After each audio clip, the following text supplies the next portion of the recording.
So today we're going to build an old school mechanical non-fall base that you can put any sort of body on that you want. In this case, this one of course was a robot base.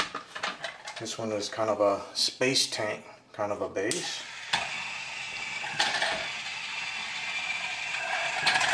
And this predates, it's way more than 50 years old, the basic design. Predates electronic sensors or anything like that. It's all done mechanically.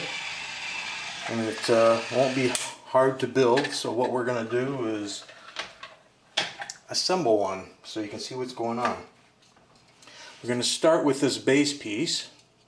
This prints as one piece, no supports, prints flat on the bed as you're seeing it here. These parts are all printed on my Prusa MK3.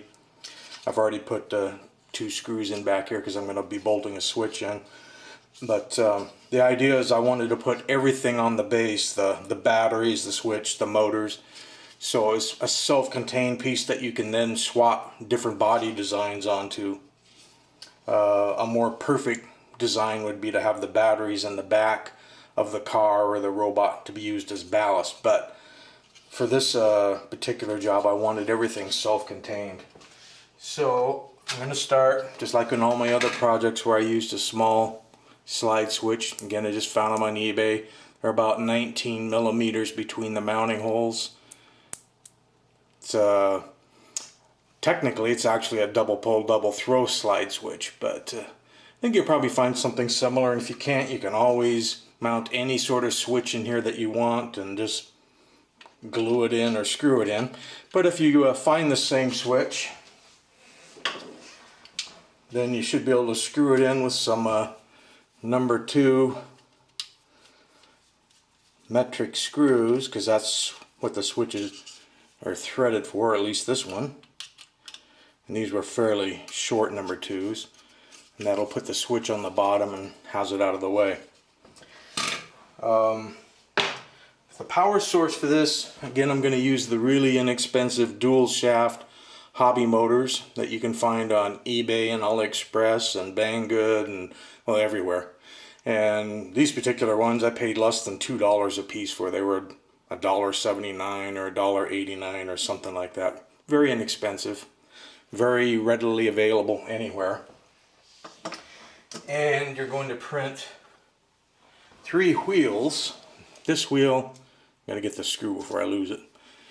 This wheel has a double D in it to mount, to hit the shaft on the motor to lock it, I guess is what I'm trying to say, because you got a shaft on there so it'll lock on. Then just use a small self-tapping screw. This is a number 2 to go in there to tap it and hold it in. But to give it traction, you're going to need a rubber O-ring. And what I like to do is just use O-ring kit that you can, well, you can buy O-ring kits on eBay, but you can also, if you have a Harbor Freight store near you, you can buy the whole O-ring kit. And it gives you like 300 and some odd different O-rings, all in different sizes for less than $8. So you can't hardly beat that. But this is a 1 1/8 inside diameter by 1 3/8 outside, if I remember correctly. And that'll allow it to just snap right onto the wheel. In the end, you print 2 wheels with this double D lock. Here's those 2. And you print 1 wheel, which is just a hollow shaft, no double D. So when we put it on the motor, this one can spin free as an idler. So let's do that first. Taking one of these motors with the solder terminals on the motor on this side, put the one that can spin free on there.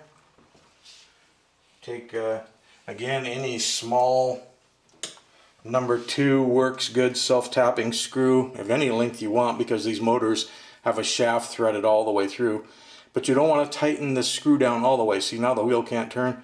You want the wheel to be able to, that wheel to be freely turning. Then on the other side of the motor, which is the non-terminal side, we want to put a locking screw, a locking wheel, and then a screw to hold that on, like so. So now we have one that can drive and the one that will spin. We're going to take this frame, these double holes are the front, this is the back side, take the free spinning wheel, put it to what would be the right side of the frame, and push it down into place. It'll only go so far, and there are holes where you can run in a bolt, or if you don't have a bolt you could run in hot melt glue. If you don't have that, you could figure out some other way of holding the motor in place, but it's important that the motor get held in place. In America, a 632 screw will thread into the plastic, both pieces, and hold it in. If you're a metric kind of a place, then here's a metric, I believe that's a number 3. This is left over from one of my 3D printers that came with some extra hardware. I'm just going to thread that in.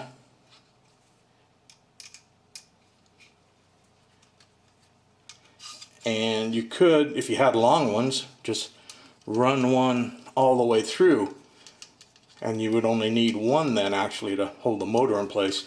But if you've got short number 3s like I had left over, unfortunately, I'm going to just put one in either side kitty corner. Then there's no way that that motor can lift and pull out. Like so. Should have the free spinning wheel here and the one that grabs here. Now, to get these things to turn, what basically happens is when there's going to be some floating front wheels here. When they drop off the edge of something, there's going to be another motor mounted here with a wheel that's exactly in the same circumference radius, if you will, of these two. So the whole base will spin in place on axis. And that's what gets it away from the edge. And by balancing the weight of the unit, when this last wheel gets ready to kick it up, rather than just getting hung on the edge, the inertia and weight or mass of this whole thing spinning will continue to spin past that point and get up on the platform and continue on. So let's do up the other motor. We've got, so this will be the turning motor, the one that's going to kick it. And we're going to put the locking D wheel on the same side as the solder terminals of the motor on this one. None of this is critical, except I'm trying to make the build easy for you. So if you follow it the same way I am doing it, it's going to work. You could certainly hook them on either side of the motor. It's just going to change some wiring coming up later. So now you have a wheel that's locked on and nothing on the other side. Going to take your frame and aim the wheel towards the back, like so, and push it on down till the holes line up. The bottom of your unit should now look like this. Should have a free spinning wheel here, a locked one here, and the turning one here. And just like the other one, we now need to run a bolt through and lock that motor in place. And I think I had one, alright, I found one number 3 that was real long. So why don't we just put that in there so I can show you that you can hold these in place with a single bolt. It'd be easier if I set this down here though to do it.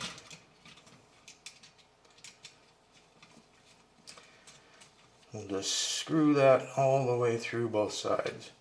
There. So now there's no way that that can move.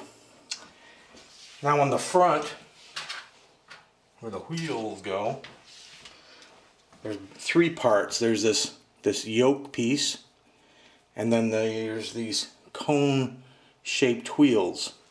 And again, I printed these cone-shaped wheels sitting this way and the yoke piece sitting flat, no supports.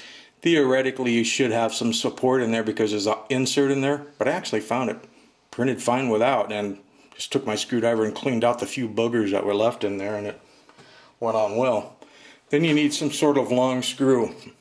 If you don't have a long screw, you could use a long finishing nail. The point is, we're going to attach the wheels to this yoke, but they need to be free spinning.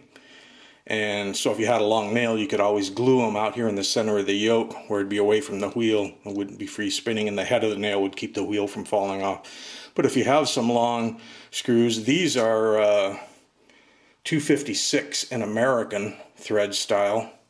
And I think a number 2, I can't tell you the length, but it'd be at least 25 millimeters probably. A number 2 machine screw would probably work just as well. Got to get a screwdriver for this since it is a long screw. In this case, that's a common. But just screw that into the yoke, both of them. And I suppose, worst come to worst, if you really didn't have any screws, you could just glue them on solid.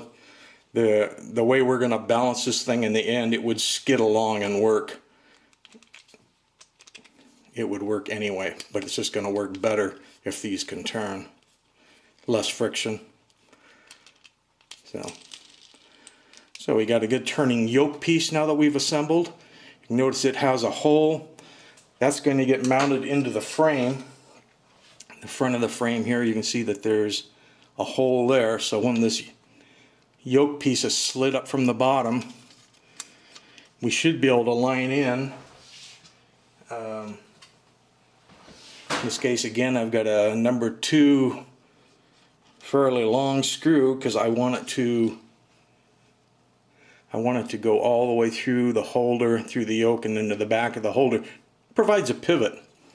If you didn't have a long screw, I'm sure you could probably use a piece of wire, maybe a paper clip, and glue it on the outside and pass it through the yoke. The main thing being that when we're all done, we want this front yoke to be able to tip like this. That's fairly important to the operation of this device, like so. And I don't know if I have anything flat I can lay here to demonstrate this, but I'll get this card and you'll get the rough idea. The idea is that normally contact, when this is sitting on a smooth surface, will be the 2 rear wheels, and these 2 front wheels will self-balance. And that the center turn wheel, this one here, should be not touching, but you should just be able to slip like a piece of paper in between it and the surface.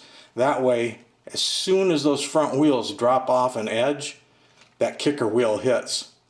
And then when the whole device starts turning, because this can pivot, that wheel will pivot out of the way, doesn't stop it from turning, all the way over until both wheels try to crawl up on the surface. That's when it would normally want to just start going straight again, and it would become a ridge rider where it would just follow the ridge.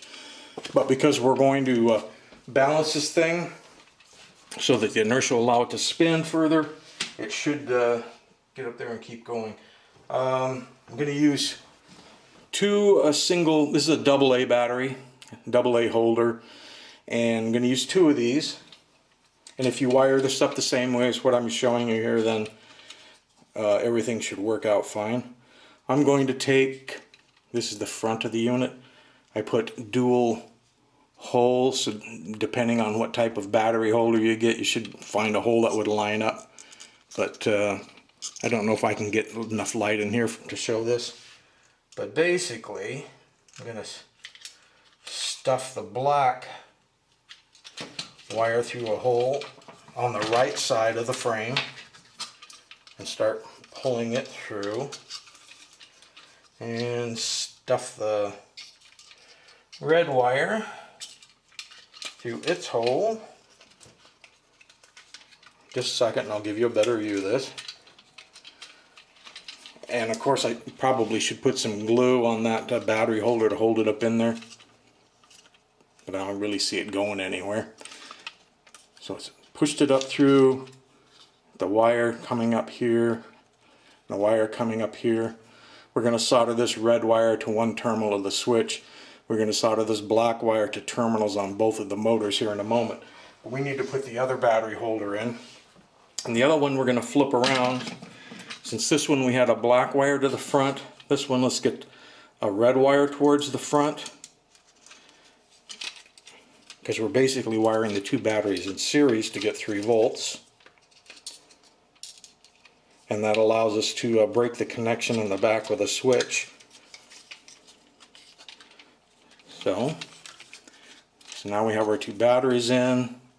We've got a red wire on the left and a black wire on the right, and the opposite way in the back we have the red wire on the right and the black wire on the left. So now it'll be time to do a little bit of soldering. I don't know how that's going to show up on screen, but that's pretty much where I have to be in order to do this. I'm going to bring the black wire up, and I'm going to try. I don't know if I can really hold this and stay in frame with the camera. Sorry about that.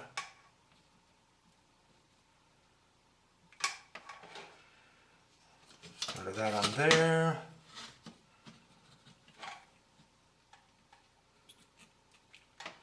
Solder that on there. Like I say, I'm going to take the red wire and go to the center terminal of the switch on the back. I'm going to take the black wire and just go to one of the other terminals. I need a little solder on there.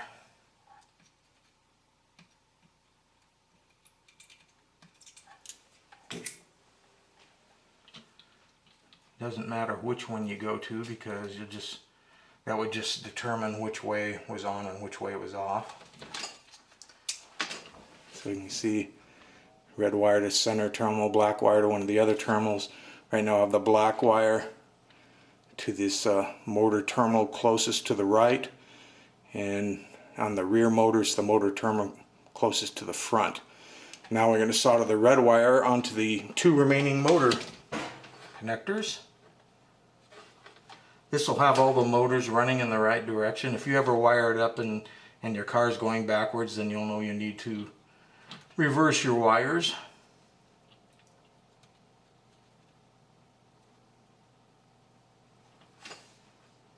That on there. And that on there. Okay. That's it for the soldering, if the wires don't fall off. So what you have now is, if we turn it on, we should have one wheel that grabs, one that doesn't because it free spins, and the center wheel running. So basically we're not counterbalanced yet, but we should get some sort of action here. More of a ridge rider at this point.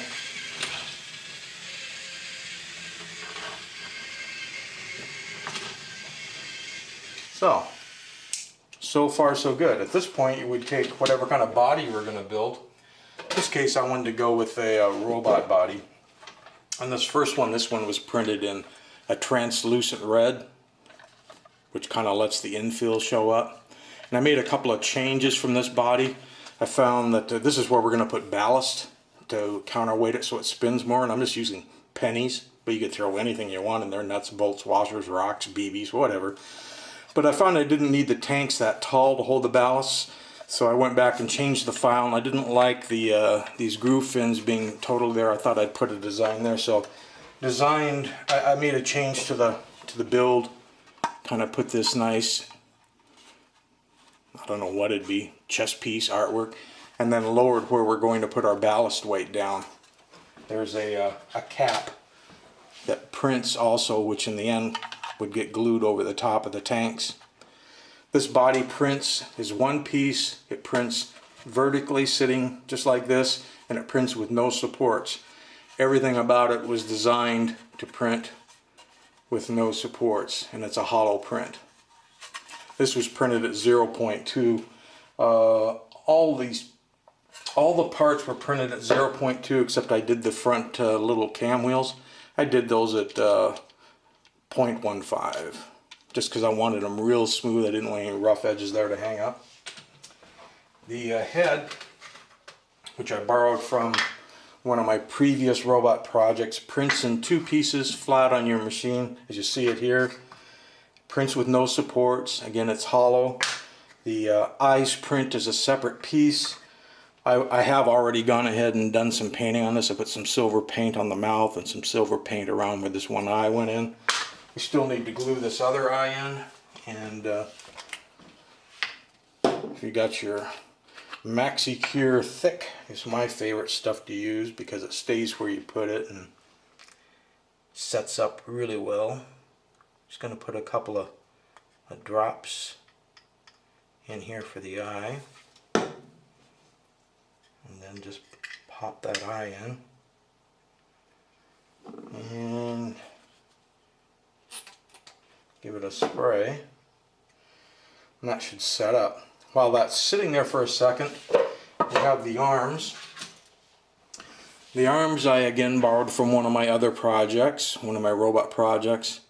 They print on the bed flat, they print with no supports. You can hold them onto the body using absolutely any sort of hardware you might have laying around. In this case I had some they were 3mm by 12mm long self-tapping screws, only because that's what I had around.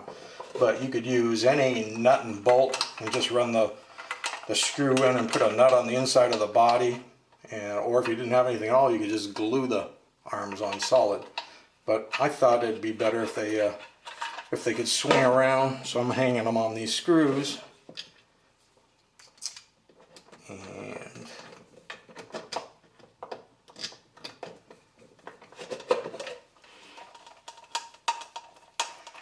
what I normally do is just torque them down all the way and then back them off. Okay, where are we at? We're at the point where we need to glue the two head halves together. It's nice to have a flat surface so you can put a few drops of glue on one half and then just push the other half up to it. The nose is big, so I'm going to put a drop on the nose and in a few corner places. It's not going to need much. It's not like it's supporting anything. Just line it up, push it together.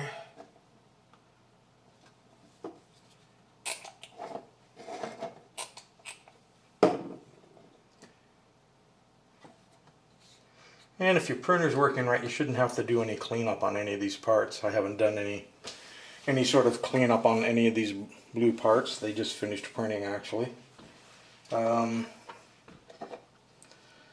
Let's go ahead and glue the head on. Of course, if you wanted to get fancy, you could put LED eyes in there and then run your wiring down through the head. You just have to drill a hole in the top of the body here to let the wires pass through. The reason that's solid and doesn't have a hole in it right now is because that's what allows this to print with no supports, is your printer will bridge that. If you had a hole in the middle, it couldn't bridge it because it can't go out to nothing, stop and continue on.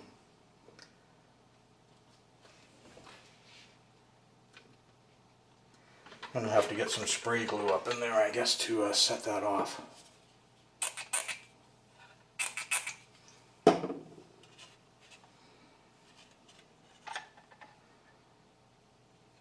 think we're getting there. Okay, so whatever body you happen to go with, whether you go with the Space Tank JR1, or whether you go with the Ridge Rider robot body, or whether you design your own, there are 4 mounting holes in the frame and on the parts that I've designed that line up in the same way. So we're just going to sit it right on there. Then we just need to grab, in this case I had some, again these are small number 2 self-tapping that I just picked up on eBay, and everything should line up if your printer's working right. Just screw those down in there.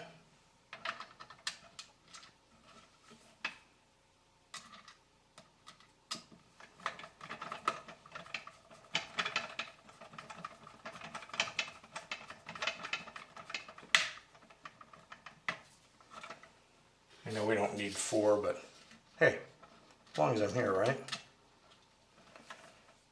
Let's just do it.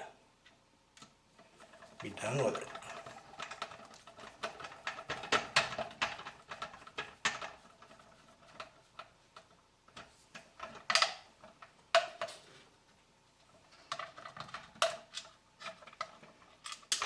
Come back here.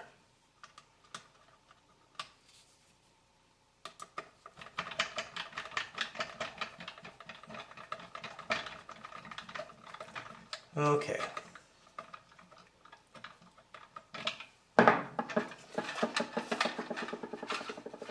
We now have the bottom screwed onto the body. Everything's self-contained, one piece.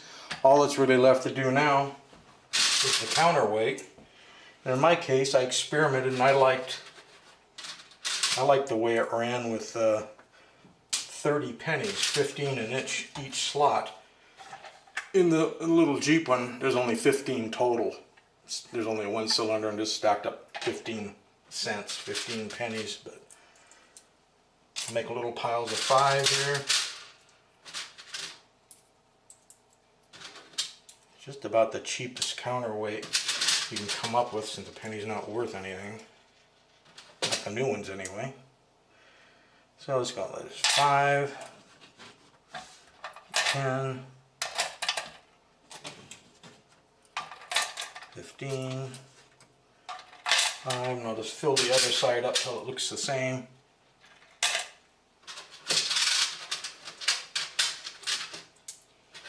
You can try different amounts of weight. If you don't have enough, it's going to go to the edge and become an edge rider, a ridge rider, because it can't pop back up. We'll put this cap on once we're sure we like the way everything's working. But let's find out.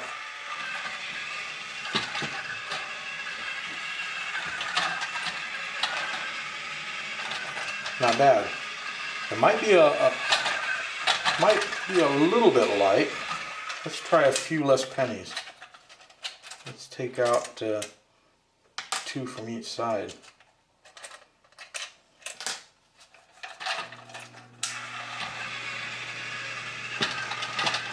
No, I guess it was better before. It's trying to become a ridge rider. So we're going to go back. I'm going to stay with my 15 pennies. It's quite a lot of plastic there when you have the full robot body to counterbalance against to get working. So there you go. I'll put the files up on Thing-I-verse, including the space tank, so you can build either one, or you can custom design your own body. But the main thing is, have fun with it. And yeah, sure, there'd be ways to do it with Arduino and sensors, but the point is, this is old school, all mechanical. So, pretty cool.